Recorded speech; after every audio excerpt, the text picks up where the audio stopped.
Capoeira was born during the slave trade. From the 1500s to 1822, the Portuguese controlled Brazil, and millions of Africans, particularly from Central and West Africa, were brought over as slaves. Though it is unlikely that Capoeira came from Africa, it is believed that they did bring with them dances, rituals, and combat traditions such as Angola or zebra dance, and other Angolan martial traditions fused into what would become Capoeira. Since enslaved people were forbidden to practice fighting, it is believed that Capoeira evolved as a dance-like martial art accompanied by music, clapping, and singing to allow practitioners to train combat skills without raising suspicion from overseers. Some slaves were able to escape, and they formed hidden communities in forests and mountains called quilombos. In 1605, Quilombo dos Palmares was created. It housed tens of thousands of people. Capoeira was practiced there as a tool of resistance and survival, as well as cultural identity. By the 18th and 19th century, Capoeira became associated with rebellions, crime, and street gangs. Capoeiristas often carried blades or razors hidden in instruments or clothes.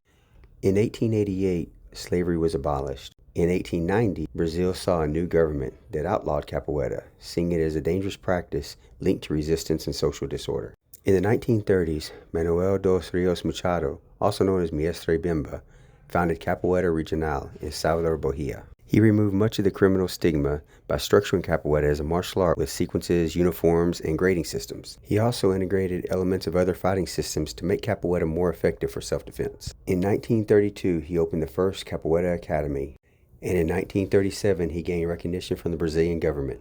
Capoeira Angola is considered the more traditional form, though there's not a distinct founder. Vicente Vieira Pastina, otherwise known as Mestre Pastina, is definitely the father figure for Capoeira Angola. In 1941, Mestre Pastina founded the Capoeira Esportivo de Capoeira Angola in Salvador. This became the first formal school dedicated to Capoeira Angola. Pastina worked to preserve tradition rather than modernize or adapt Capoeira into a sport. Despite his influence, Pastina lived in poverty in his later life. The government took over his academy in the 1970s under the promise of renovation, but never returned it to him. He spent his last years in hardship, being taken care of by some of his former students, before passing away in 1981. In the mid-20th century, a new style began to emerge, known as Capoeira Contemporânea, or Contemporary Capoeira, as groups began blending both the regional and Angola. Today, you'll find capoeiristas refining their skills around the world.